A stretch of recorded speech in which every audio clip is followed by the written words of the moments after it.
January 16th, 1942. The Oval Office, Washington, D.C. The winter light filtered weakly through tall windows, casting long shadows across polished oak. President Franklin Delano Roosevelt sat at his desk, fingers drumming against wood worn smooth by decades of decision. Before him lay a single-page memorandum, its typed words stark against cream paper. The room smelled of pipe, tobacco, and old books, that particular scent of power exercised in quiet rooms. Outside, beyond the frosty glass, America was 2 months into a war it had not wanted, fighting enemies on opposite sides of the world. The memorandum spoke of uranium, of chain reactions, of a weapon that existed only in theoretical physics and desperate imagination. Roosevelt's pen hovered above the signature line. In that moment, suspended between doubt and necessity, the atomic age waited to be born. The document recommended immediate and substantial funding for research into what scientists carefully termed nuclear fission weapons. The words were clinical, antiseptic. They did not convey the reality that America possessed no such weapon, no concrete path to building one, and faced enemies who might reach that terrible summit first. German physicists had discovered nuclear fission in 1938. Japanese expansion threatened American interests across the Pacific. And here, in the third year of global conflagration, the United States remained unarmed in a race most Americans did not know existed. Roosevelt signed. The ink dried quickly in the overheated room. What began that day would reshape not merely warfare but human civilization itself, would render obsolete 10,000 years of military tradition, would create a weapon so devastating that its very existence became a form of deterrence. But in January 1942, all of that remained locked in uncertainty. There were no atomic bombs. There was only desperate hope, fragmentary science, and industrial capacity not yet mobilized toward this singular purpose. The path to this moment had been forged in fear and foresight. In August 1939, weeks before Germany invaded Poland, 3 men stood on the porch of a Long Island summer cottage. Albert Einstein, the world's most famous physicist, had just signed a letter to President Roosevelt. The letter's primary author, Leo Szilard, was a Hungarian refugee who understood what Nazi Germany might do with nuclear physics. The third man, Eugene Wigner, would later win the Nobel Prize. These were not military strategists or career politicians. They were scientists who had fled fascism and recognized its potential reach. The letter warned that recent work on uranium chain reactions might enable construction of extremely powerful bombs. It noted that Germany had stopped sales from Czechoslovakian uranium Minza, telling indicator of interest. It urged immediate American research. Roosevelt received the letter in October. His response was measured, cautious. He established a small advisory committee on uranium with a modest budget of $6,000. $6,000 to build a weapon that would consume $2 billion before completion. The intervening years had taught bitter lessons. By December 1941, when Japanese aircraft struck Pearl Harbor, American military leadership remained divided on nuclear weapons feasibility. Many senior officers considered atomic research a distraction from conventional warfare. They had tanks to build, ships to launch, aircraft to manufacture. Theoretical physics seemed an indulgence when young men needed rifles.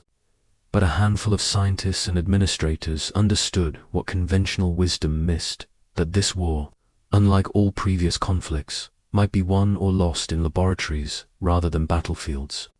Vannevar Bush, director of the Office of Scientific Research and Development, became atomic research's most effective advocate. James Conant, president of Harvard University and Bush's deputy, provided institutional credibility. Together, they navigated Washington's bureaucratic labyrinth, arguing for resources, for urgency, for belief in what remained unproven. Their task was complicated by necessity's cruel irony. To convince military leadership required demonstrating feasibility. To demonstrate feasibility required resources that military leadership controlled. The circle seemed impossible to break. What broke it was intelligence fragmentary, incomplete, but terrifying. Reports filtering from occupied Europe suggested German atomic research continued. Werner Heisenberg, Germany's most brilliant physicist, remained in Berlin. Spies reported activity at Kaiser Wilhelm Institute. Norwegian heavy water production, necessary for certain reactor designs, accelerated. None of this proved Germany was building atomic weapons, but neither could it prove they were not. In warfare's brutal calculus, that uncertainty demanded response. If Germany succeeded first, if Nazi scientists achieved chain reaction before American counterparts, the war's outcome might become predetermined. A single atomic bomb dropped on London, on Moscow, on New York, would shatter Allied morale, would render conventional armies obsolete, would create a Reich literally invincible. This prospect, more than any scientific certainty, drove American determination. Fear proved more persuasive than hope. By mid-1942, when Roosevelt's authorization filtered through bureaucratic channels, the project acquired new urgency and a new name. Manhattan Engineer District was chosen for administrative convenience the first. Offices were in Manhattan but would evolve into simply Manhattan Project. Brigadier General Leslie Groves received command in September 1942. Groves was 46. Overweight, abrasive, with a reputation for completing projects ahead of schedule and under budget. He had just overseen Pentagon construction, a massive undertaking completed in 16 months. Military leadership assumed nuclear weapons, if feasible at all, might be ready by 1945. Groves made that deadline his mission. He had no graduate training in physics, no background in theoretical science. What he possessed was absolute conviction that American industrial capacity, properly mobilized, could achieve what seemed impossible. He was right, though the cost in resources, lives, and moral complexity would exceed all projections. Groves's first decision shaped everything that followed. He needed a scientific director, someone who could translate theoretical physics into engineered reality. After interviewing several candidates, he chose J. Robert Oppenheimer, a choice that surprised many. Oppenheimer was brilliant but lacked administrative experience. He had never managed large projects. His political associations included suspected communists, several girlfriends, former students, even his brother were Communist Party members or sympathizers. Security officials objected. Groves overruled them. He recognized in Oppenheimer something beyond conventional qualifications, the ability to inspire, to synthesize disparate ideas, to lead through intellectual force. Oppenheimer spoke multiple languages, quoted Sanskrit, understood both quantum mechanics and human psychology. He would need all of these skills. The project Groves envisioned would require assembling history's greatest concentration of scientific talent, housing them in secret isolation, and driving them toward a goal many considered theoretically impossible. Oppenheimer accepted immediately. He suggested locating the laboratory in New Mexico, near a boys' school he had attended. The site was called Los Alamos, but Los Alamos was only one piece. Manhattan Project metastasized into industrial enterprise on unprecedented scale. At Oak Ridge, Tennessee, factories arose to enrich uranium, separating fissile U-235 from more common U-238. The task was staggeringly difficult. Natural uranium contains only 0.7% U-235. Bomb-grade material required concentration above 90%. The isotopes were chemically identical, separable only by minute mass differences. Multiple separation methods were attempted simultaneously: electromagnetic, gaseous diffusion, thermal diffusion. Massive buildings housed equipment whose purpose most workers never knew. At peak employment, Oak Ridge's population reached 75,000. Most were young women operating control panels, monitoring gauges, adjusting valves. They were told their work was vital to ending the war. They were not told they were refining uranium. Security was absolute. Workers were forbidden from discussing their tasks, even with colleagues in adjacent buildings.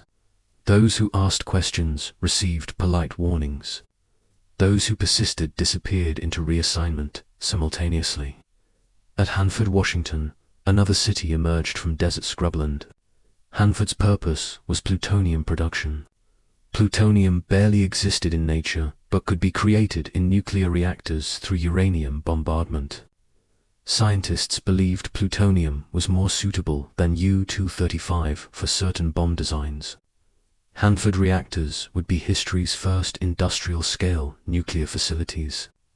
Construction began in 1943. By 1944, 3 reactors operated continuously, each generating sufficient heat to require Columbia River water for cooling. The river's temperature downstream rose measurably. Farmers noticed. They were told a new power plant was operating. The truth that reactors were transmuting elements, creating substances that had never existed in appreciable quantities since Earth's formation remained classified. Hanford workers, like those at Oak Ridge, labored in ignorance of their purpose. They poured concrete, laid pipes, monitored instruments. When reactors went critical, when chain reactions commenced, they observed panels and recorded data. What those numbers meant, what they were building toward, remained hidden behind classification's impenetrable walls. Los Alamos itself became a city of secrets on a mesa in northern New Mexico. Scientists began arriving in 1943. Physicists, chemists, engineers, mathematicians. Many were young, in their 20s and 30s. They came from Berkeley, Princeton, Columbia, Chicago, Cambridge. Some were already famous: Niels Bohr, Enrico Fermi, Hans Bethe. Others would become so: Richard Feynman, Edward Teller, Luis Alvarez. They brought wives, children, hopes, ambitions. They received post office boxes as mailing addresses. They were instructed to tell family they were working on war research. They vanished behind security fences into a community that officially did not exist. The mesa was isolated, windswept, beautiful in stark southwestern fashion. Scientists lived in hastily constructed housing, worked in laboratories that mixed frontier informality with cutting-edge physics. Security was omnipresent, but often informal. Everyone knew everyone. Secrets were compartmentalized, but inevitably leaked through conversation, through observation, through deduction. The project's goal was obvious to anyone with physics training. They were building atomic bombs. The only questions were how and when. The how divided into 2 approaches. The first, using U-235, seemed straightforward. Bring together 2 subcritical masses, fast enough that chain reaction occurred before the assembly blew itself apart. This gun-type design was conceptually simple, but required enormous quantities of U-235, which Oak Ridge was struggling to produce. The second approach, using plutonium, proved more complex. Plutonium's nuclear properties prevented gun-type assembly. The chain reaction would start prematurely, producing only a fizzle. Scientists developed an alternative: implosion. Surround a plutonium core with conventional explosives. Detonate them simultaneously. Compress the core to supercritical density. The concept was elegant. The engineering was nightmarish. Implosion required perfectly symmetrical shockwaves, precision in millionths of a second. Explosives had to be shaped, detonators synchronized, assemblies tested. Much of Los Alamos's work focused on implosion physics, on transforming theoretical possibility into reproducible reality. They worked with urgency bordering on desperation. Intelligence from Europe remained fragmentary but alarming. In December 1943, Allied commandos destroyed Norway's heavy water facilities, disrupting German research. But how much had Germany already accomplished? Were Nazi scientists months from success or years? Nobody knew.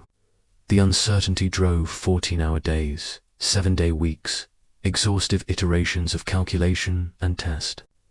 Scientists developed new fields, entirely implosion physics, explosive lensing, neutron behavior under extreme conditions. Mathematicians computed by hand and by primitive machines, solving equations that filled blackboards. Engineers machined parts to tolerances previously considered impossible. Security agents watched everyone, logged conversations, censored mail. The Mesa became a world unto itself, isolated from the war-consuming civilization beyond its fences, yet driven by that war's stakes in Germany. Unbeknownst to Allied scientists, the feared rival program had stalled. Werner Heisenberg's team, working with limited resources and competing priorities, had concluded atomic bombs were theoretically possible but practically unattainable during wartime. This was partially correct assessment and partially calculation error. Heisenberg miscalculated critical mass requirements by an order of magnitude, leading him to believe uranium bombs would require tons rather than kilograms of fissile material. German leadership, focused on immediate tactical needs, declined to invest in weapons that might take years. The irony was profound. American scientists raced to beat German counterparts who had already, essentially, quit. But Allied intelligence could not confirm this. The race continued, driven by fear that proved, in retrospect, unfounded. Yet perhaps that fear was necessary. Without it, would Roosevelt have authorized the project? Would Groves have driven it so mercilessly?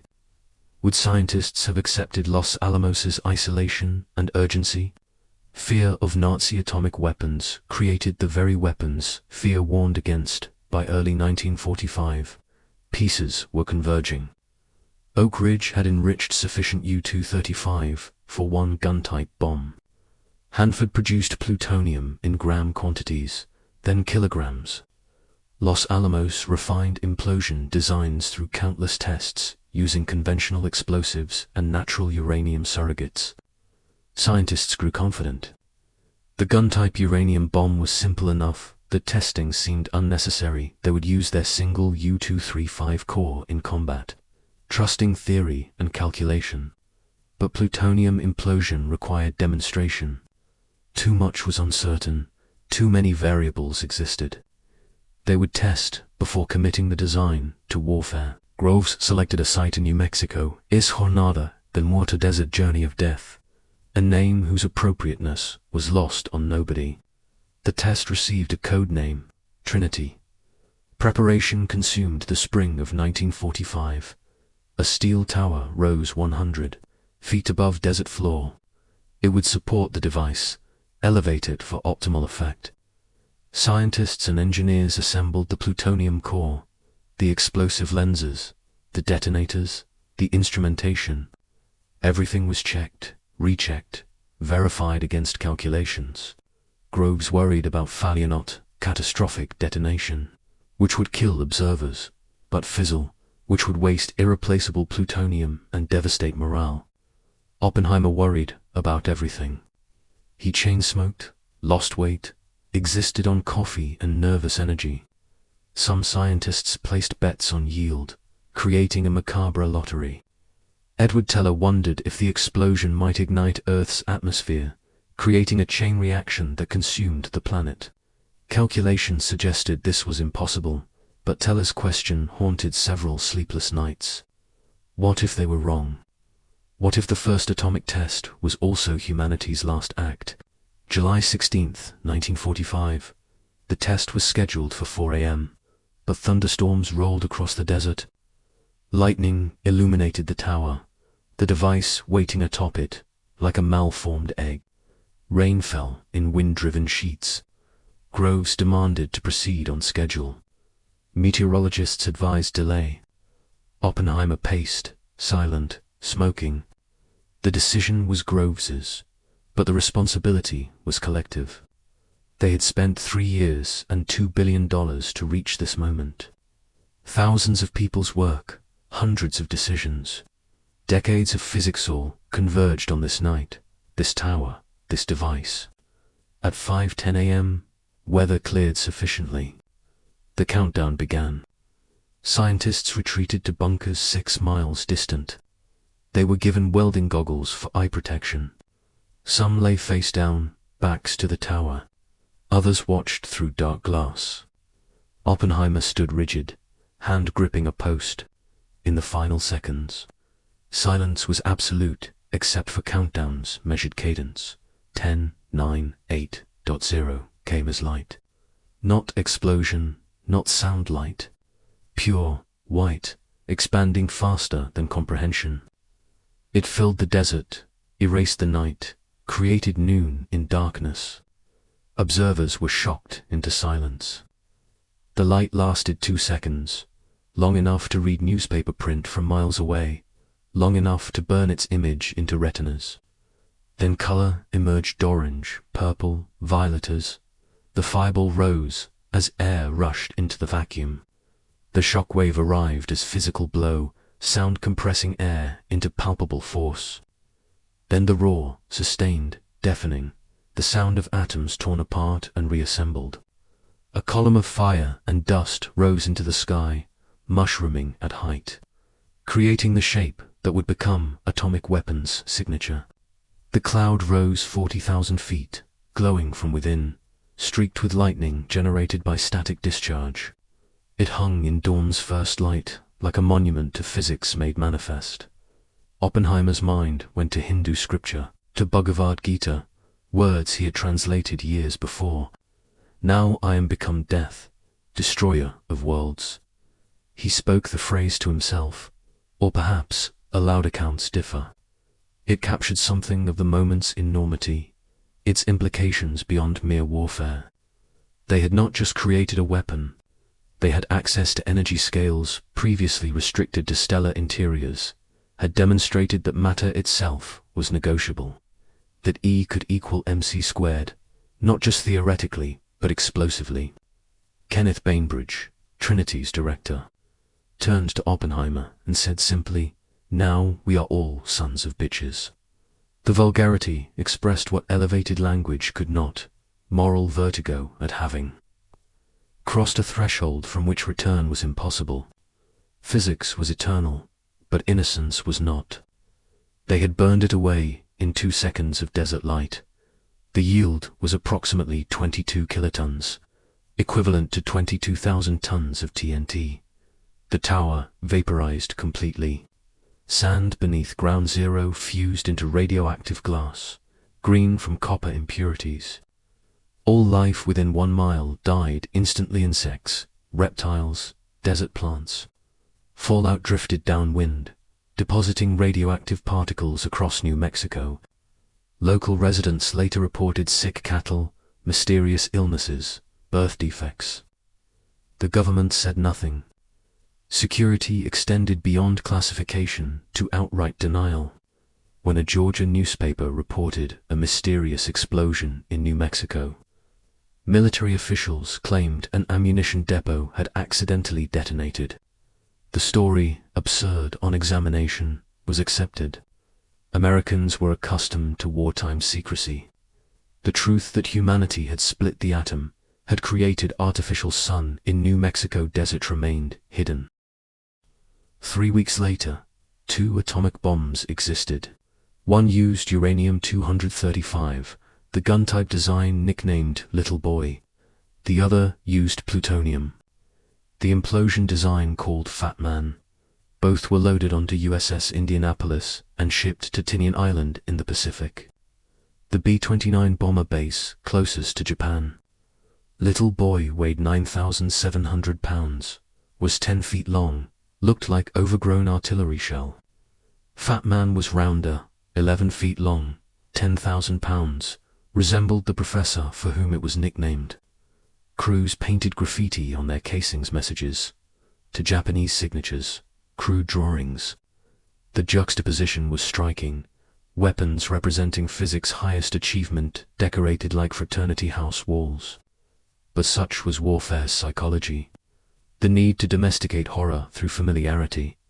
Japan, in July 1945, was defeated but unbowed. Its navy was destroyed, its cities burned by conventional bombing.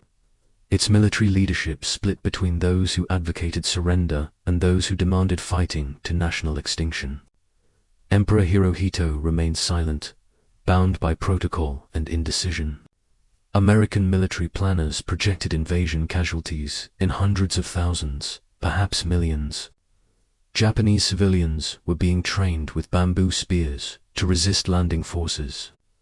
The prospect was apocalyptic months of house-to-house urban combat, a nation transformed into Stalingrad on Pacific scale.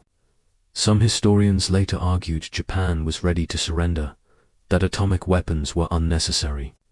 Others maintained Japanese leadership would never have capitulated without demonstration of overwhelming force. The debate continues. In July 1945, facing this uncertainty, President Truman authorized atomic weapons use. August 6, 1945, at 2:45 a.m. A B-29 named Enola Gay lifted from Tinian's runway, Little Boy secured in its bomb bay. Colonel Paul Tibbets commanded. He had named the aircraft for his mother. 6 hours later, at 8:15 a.m., Hiroshima came into view. The city was awake, beginning its day. Air raid sirens had sounded earlier but were cancelled when only 3 B-29s were detected to few for bombing raid, probably reconnaissance. People emerged from shelters, returned to breakfast, to work, to morning routines. The sky was clear. August sun already heated city streets. Tibbets made final approach. At 8,500 feet, Little Boy dropped free, stabilized, fell toward city center. 43 seconds later, at 1,900 feet altitude, 2 uranium masses collided inside the bomb casing. Chain reaction commenced. 6 kilograms of uranium-235 underwent fission. Less than 1 kilogram actually contributed to explosion. That single kilogram, in the infinitesimal moment of critical mass, released energy equivalent to 15,000 tons of TNT. Ground zero was a hospital. It vaporized. So did everything within half-mile radius. People became shadows on stone walls. Their bodies absorbed so much thermal radiation that they left only silhouettes where they had blocked the light. Buildings within 2 miles collapsed or burned. Windows shattered 5 miles away. A firestorm ignited, consuming oxygen, creating winds that fed themselves, that sucked debris into the sky. The mushroom cloud rose 50,000 feet, visible from Tinian, 250 miles distant. 70,000 people died immediately. Another 70,000 would die from injuries and radiation by year's end. Most victims were civilians, women, children, elderly, workers. The city's military garrison was relatively small. This was not a military target in conventional sense. It was terror bombing, amplified beyond precedent, an entire city destroyed by single bomb. Warfare transformed into existential threat. 3 days later, Fat Man fell on Nagasaki. The primary target was Kokura, but clouds obscured visibility. Nagasaki was secondary choice, killed by weather forecasting. The plutonium implosion worked perfectly. Yield was 21 kilotons, more powerful than Hiroshima. But Nagasaki's terrain channeled the blast, limiting casualties. 40,000 died immediately, another 40,000 later. 2 cities erased. 190,000 dead by year's end. Japan surrendered August 15th. The war was over. Atomic weapons had ended it, though whether they had needed to end it remained forever debated. Across America, Manhattan Project's veil began lifting. Newspapers reported atomic bomb use, revealed Oak Ridge and Hanford's purposes, identified key scientists. The public response mixed celebration with horror. Japan's surrender was welcomed, But the weapon's nature disturbed many. Religious leaders questioned the morality. Scientists Blitzum defended their work as necessary. Others experienced profound regret. Leo Szilard, whose 1939 letter had initiated American research, organized a petition asking Truman not to use atomic weapons without warning.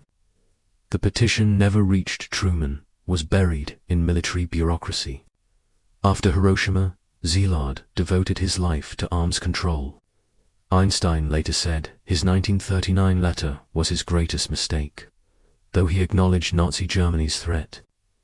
Oppenheimer faced government security boards in the 1950s, had his clearance revoked partly for expressing moral ambivalence about weapons he had created. The bomb's fathers became their critics.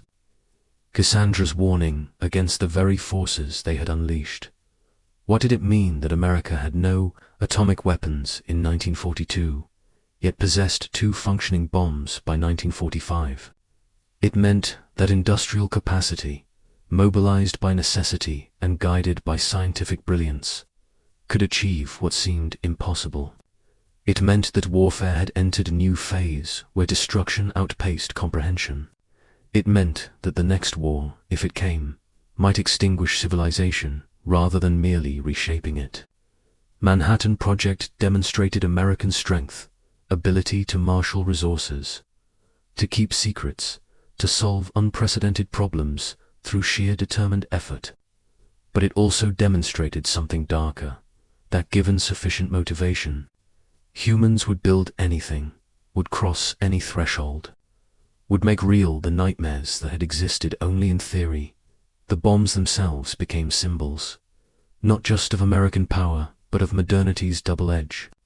Science had delivered on Enlightenment's promise, had bent nature to human will, had revealed secrets hidden since universe's birth. But that revelation came packaged as a weapon capable of ending humanity.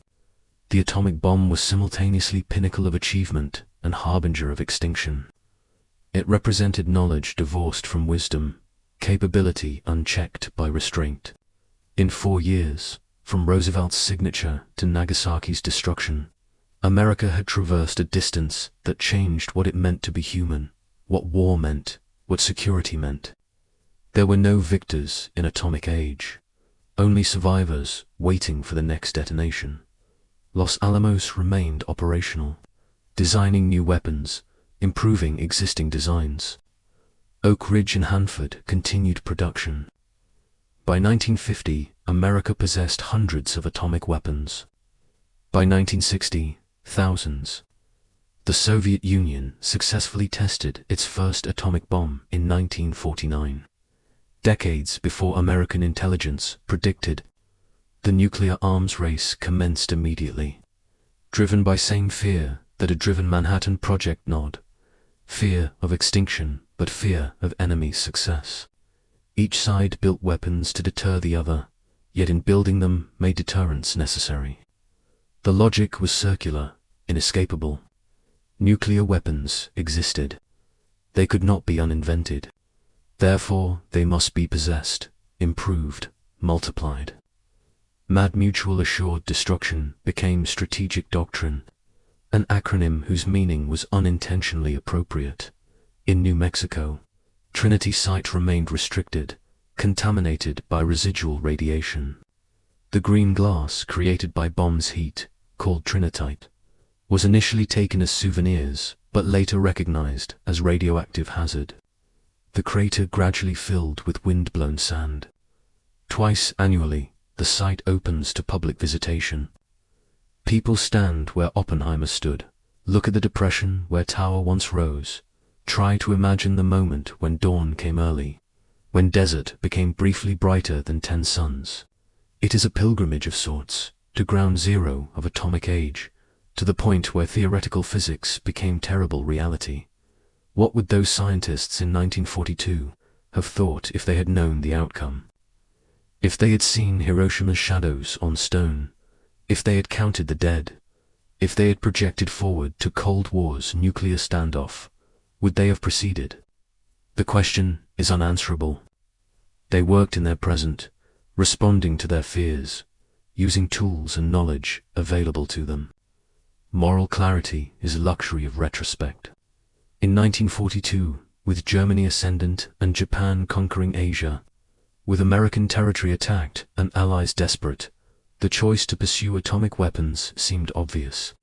That the weapon they created would dominate geopolitics for decades, would threaten human existence, would create anxiety that defined generations, none of that was foreseeable in full. They knew they were building something unprecedented. They could not know they were building the world that would follow. The two bombs of 1945 were unique artifacts.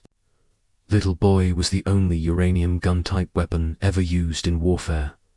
The design was too inefficient, required too much fissile material, was abandoned for improved concepts.